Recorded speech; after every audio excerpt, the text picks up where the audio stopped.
Hello. আহ, আমার কথা কি ভালোভাবে শোনা যাচ্ছে কিনা আমাকে একটু জানাবেন। যেহেতু এটা আমার ভেরি ফার্স্ট লাইভ, আমি আসলে খুব একটা অভ্যস্ত না। শোনা যাচ্ছে কিনা একটু আমাকে জানাবেন, হ্যাঁ।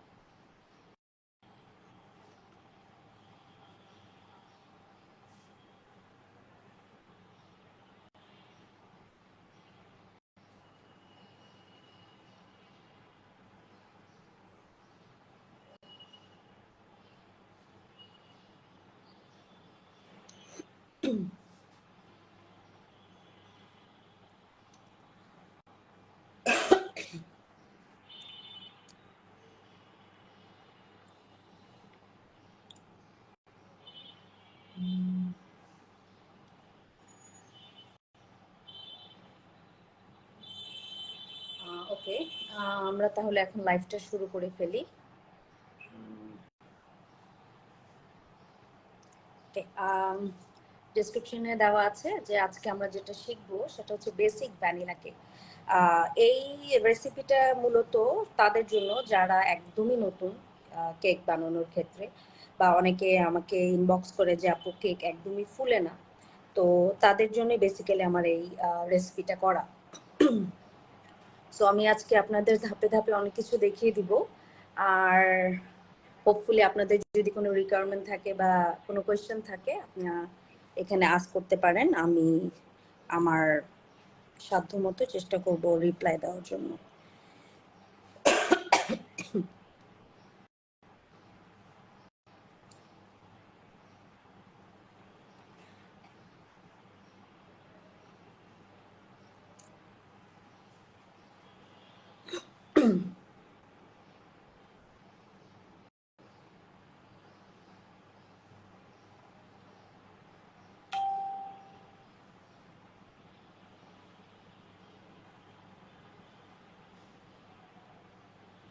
ওকে, তাহলে আমি শুরু করে ফেলি। আপনারা একটু কমেন্ট করেন, কমেন্ট করলে আমি বুঝতে পারবো যে আপনারা আমার কথা শুনতে পাচ্ছেন। আমাকে একটু কমেন্ট করে জানান।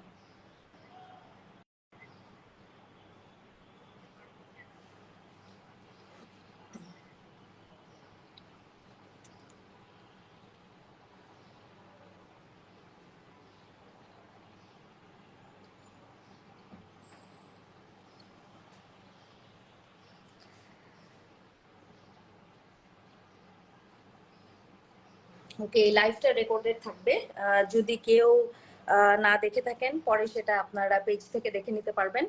আমি তাহলে এখন শুরু করে দেই, কারণ আর দেরি না করি। Hi, hi Saima, hi. আমি তো ভাবছি তোমরা ঢাকায় নাই, তাই তোমাদেরকে আর ফোন দিইনি। আচ্ছা, ঠিক আছে, তাহলে আমরা এখন স্টার্ট করে ফেলি।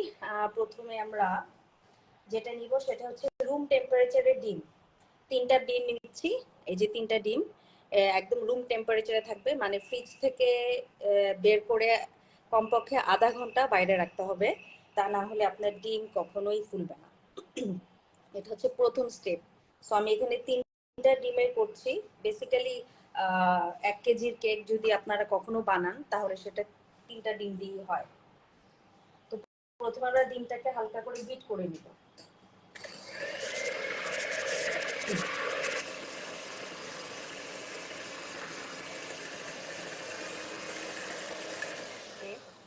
এতটুকু যথেষ্ট।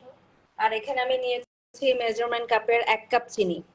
আপনারা যখনই কেক বেক করবেন তখন অবশ্যই মেজারমেন্ট কাপ ইউজ করতে হবে, লাইক এগুলা এগুলা ইউজ করতে হবে। অনেকে বলে যে আমি আর এমনিতেই কেক বানাই ফেলি, আমার কোনো প্রবলেম হয় না, কিন্তু বেসিক্যালি যত বড় বড় শেফ আছে বা আমি যাদের কাছ থেকে কোর্স করেছি, তারা হচ্ছে স্টুডেন্টদেরকে ক্লাস করায়, এবং আমি যখন ক্লাস করেছি তারাও প্রত্যেকটা জিনিস মেজারমেন্ট কাপে মেজার করে তারপর ইউজ করে।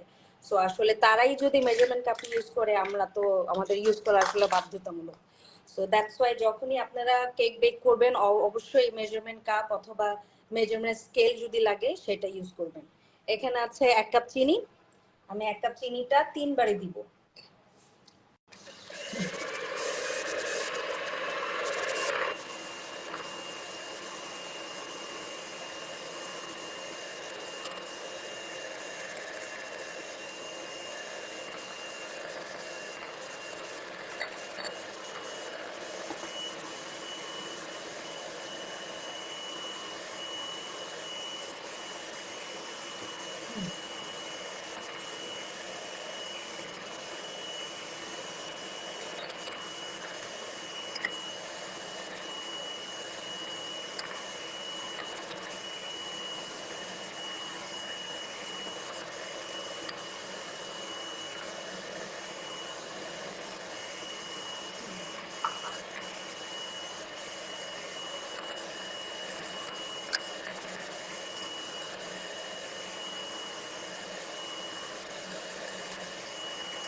আপনারা ডিম নেবেন কেক বেক করার জন্য, অবশ্যই বড় সাইজের ডিমটা নেবেন, কারণ দেখা যায় মানে কখনো ছোট ডিম নেওয়া হয়, কখনো বড় ডিম নেওয়া হয়, তো দুইটা মিলে আপনার কেকের যে প্রপার যে একটা আউটকাম এটা ভালো আসে।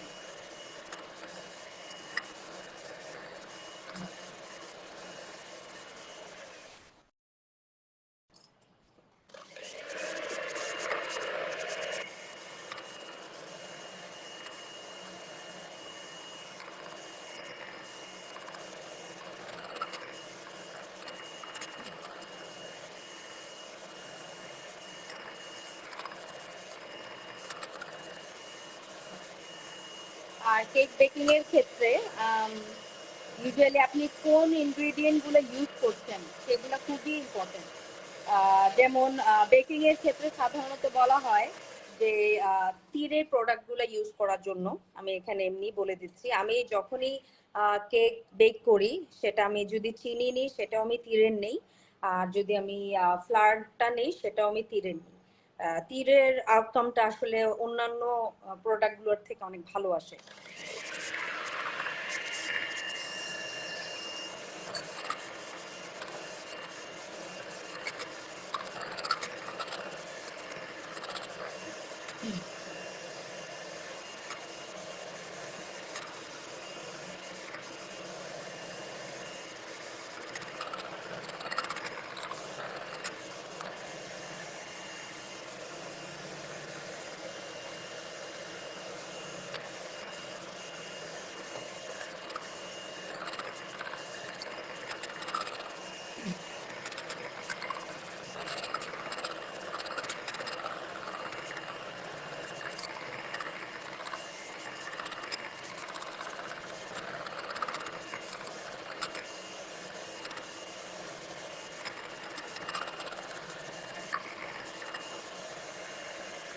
আচ্ছা, এখন এক্ষেত্রে আমরা দেখব কখন আমাদের বিটটা কমপ্লিট হবে, মানে কখন আমি বিটটি করাটা বন্ধ করে দিব। কারণ আপনি বিট করতেই থাকবেন, তখন কিন্তু একটা সময় ডিমের যে ফ্লাফিনেসটা এটা কমে যাবে। তো যার কারণে আমরা কখন বিট করাটা বন্ধ করব এটা আমাদেরকে শিখতে হবে। সেটা হচ্ছে, আমার প্রায় হয়ে আসছে বিট করা, আমার প্রায় শেষ। তো ইয়েস, এখন আমি বিট করাটা বন্ধ করে দিব। সো আমি কখন বুঝবো যে আমার বিট করা শেষ, আমি আর বিট করব না, আমি একটু আপনাদের কাছে থেকে দেখাই দিই। যখন আমরা দেখবো যে আমি এটা দিয়ে কোনো একটা লেখা লিখতে পারছি, যেমন এই যে যেমন আমি 8 লিখতে পাচ্ছি, হ্যাঁ, ওর আমি এস লিখতে পাচ্ছি, তখন বুঝতে হবে যে আমার বিট করাটা শেষ, আমার আর বিট করার প্রয়োজন নাই। তো এই ক্ষেত্রে আমি আর বিট করব না, আমার চিনি যেটা ছিল সেটাও মেল্ট হয়ে গেছে এটার সাথে। তো আমি এখন এটা তুলে রাখবো, এটার কাজ শেষ। এখন আমি যেটা দিব, এখানে আছে অল পারপাস ফ্লাওয়ার, না এখানে আছে কেক ফ্লাওয়ার। এটা যেটা আমি নিয়েছি এটা হচ্ছে কেক ফ্লাওয়ার। সো কেক ফ্লাওয়ারটা আপনারা বাসায়ও মেড করতে পারেন, অথবা আপনারা দোকান থেকে কিনেও নিতে পারেন। সো বাসায় কিভাবে মেক করতে হয় এটা আপনারা যদি জানতে চান, আপনারা আমার কমেন্ট বক্সে কেক ফ্লাওয়ার লিখে কমেন্ট করলে আমি আপনাদেরকে ইনবক্স করে দিব কিভাবে আপনাদেরকে এটা মেক করা যায়। Very easy, it's very basic. এখন আমরা এটার সাথে 1 চামচ বেকিং পাউডার মিক্স করে ফেলবো। বেকিং পাউডার নেব আমরা 1 চা চামচ, মেজারমেন্ট কাপের 1 চা চামচ। এটা আমরা ফ্লাওয়ারের সাথে অ্যাড করে ফেলবো। কেন অ্যাড করব? ফ্লাওয়ারের সাথে অ্যাড করব এই কারণে যে আমরা যদি এটা আলাদা আলাদা ভাবে মেশাই, তখন দেখা যাবে কেকের ব্যাটারের এটা এক পোর্শনে বেশি পড়ে গেছে, এক পোর্শনে কম পড়ে গেছে, তখন আপনার কেকটা এক সাইডে ফুলবে আর এক সাইডে ফুলবে না। আর আপনি যদি এটা ফ্লাওয়ারের সাথে মিক্স করে দেন, তাহলে এটা মানে একদম ইকুয়ালি চারপাশে কেকের সাথে মিক্স হয়ে যাবে, যার কারণে যখন বেকিং পাউডার আমরা ইউজ করব তার সাথে একবারে মিক্স করে নিব। আমরা এখন একটা চালনি দিয়ে চেলে তারপরে দিব।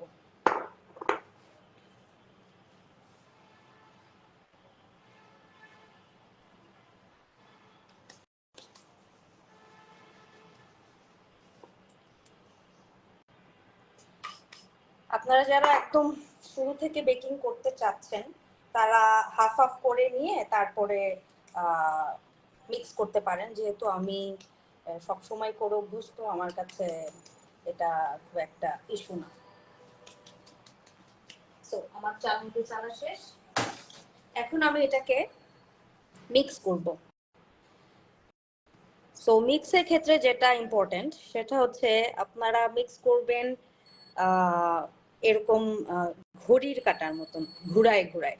হ্যাঁ, এরকম যদি আমরা একটা ঘুটা দিয়ে দিই তাহলে কিন্তু কেকের ডিমের যে একটা ফ্লাফিনেস ওইটা নষ্ট হয়ে যাবে, আর ওইটা নষ্ট হয়ে গেলেই আপনার কেক আর ফুলবে না।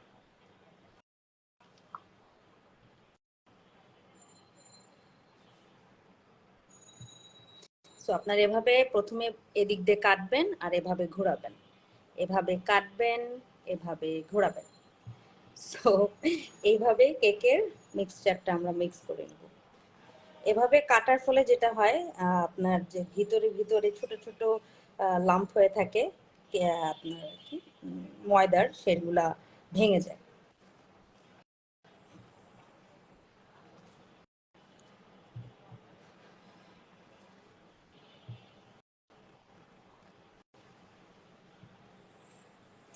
এভাবে করে ঘোরানো আমার প্রায় মিক্স করা শেষ।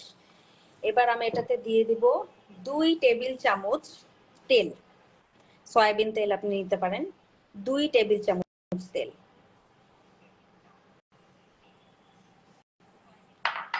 দুই টেবিল চামচ তেল। আর আমি এটাতে দিব হচ্ছে ফোস্টার ক্লার্কের ভ্যানিলা এসেন্স। আমি ভ্যানিলা এসেন্স অলওয়েজ ফোস্টার ক্লার্কটাই প্রেফার করি, অন্য কোনো এসেন্স আমার কাছে ভালো লাগে না। আমার কাছে কেমন একটা একটা বিচ্ছিরি স্বাদ লাগে, যেমন স্যাকারিন স্যাকারিন টাইপের একটা ফ্লেভার লাগে আমার কাছে। তো যার কারণে আমি ফোস্টার ক্লার্ক ছাড়া অন্য কোনোটা ইউজ করি না।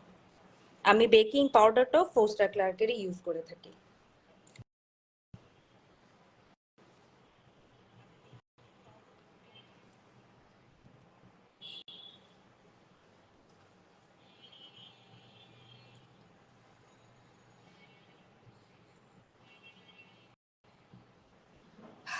ওকে, আমার মিক্সচার প্রায় শেষ, মিক্স করা আমার প্রায় শেষ। তবে আপনারা যখন মিক্স করবেন খেয়াল করবেন নিচের দিক দিয়ে কোনো ময়দা এখনো মিক্স হয়েছে কিনা আর কি ভালোভাবে। যদি মিক্স না হয় তাহলে আপনাকে একটু ভালোভাবে ঘুরায় ঘুরায় মিক্স করতে হবে।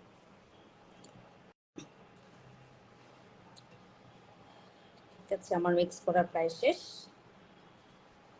এখন আমি এটাকে মোল্ডে দিব। এটাকে আমি মোল্ডে দিব একটা 8 ইঞ্চির মোল্ডে। একটা পার্চমেন্ট পেপার বিছিয়ে দিলাম। 8 ইঞ্চির মোল্ডটা এটা এটা আপনারা 7 ইঞ্চির মোল্ডেও করতে পারবেন। আমি একটু একটু বড় করতে চাচ্ছিলাম, যার কারণে আমি 8 ইঞ্চি মোল্ডে দিয়েছি।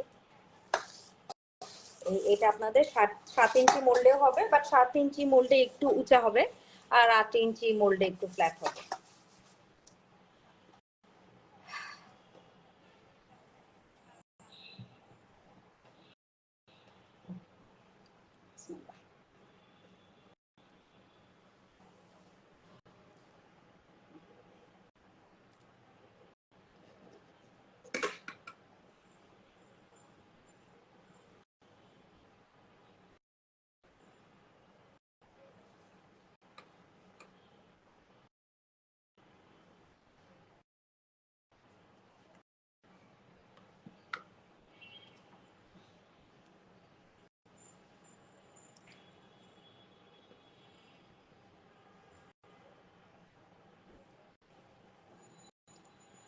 এটা একদমই বেসিক ভ্যানিলা কেক।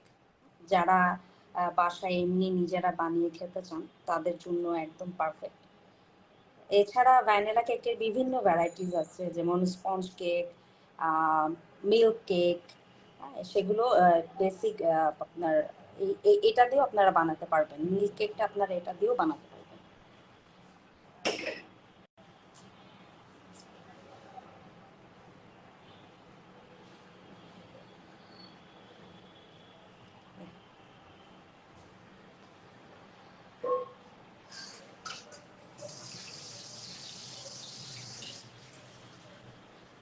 ডান মোটামুটি। তো আমরা এখন এটাকে ওভেনে দিব। ওভেনে এটা থাকবে 160°C। এখন এক একজনের ওভেনের তাপমাত্রা এক এক রকম হয়। আমার 160°C 45 মিনিটসের মধ্যে এটা হয়ে যায়। 40 to 45 মিনিটস এরকমই সময় লাগে, একটু বেশি লাগে না। আর আমরা যখন এটাকে ওভেনে দিব তার আগে এটাকে ভালোভাবে ট্যাপ করে নিব। এই ট্যাপ করার কারণে ভিতরে যে বাবলস গুলো থাকে সেগুলা বের হয়ে যায়। এখানে আপনারা মনে হয় না দেখতে পাচ্ছেন, এখানে ছোট ছোট বাবল আছে, এই বাবল গুলো সব বের হয়ে আসতেছে। তো আমরা এখন এটাকে ওভেনে দিব। ওভেনে দিয়ে 45 মিনিট পর বের করব। আমি আপনাদের সাথে আরেকবার যুক্ত হব দুপুর 12টায়। সো বেকিং হওয়ার পরে সেটার আউটকামটা কিরকম হলো সেটা আপনাদেরকে দেখাবো। সো আজকে আমার লাইভ এই পর্যন্তই। সো আপাতত আমি যাচ্ছি, ইনশাল্লাহ 12টার দিকে আবার দেখা হবে।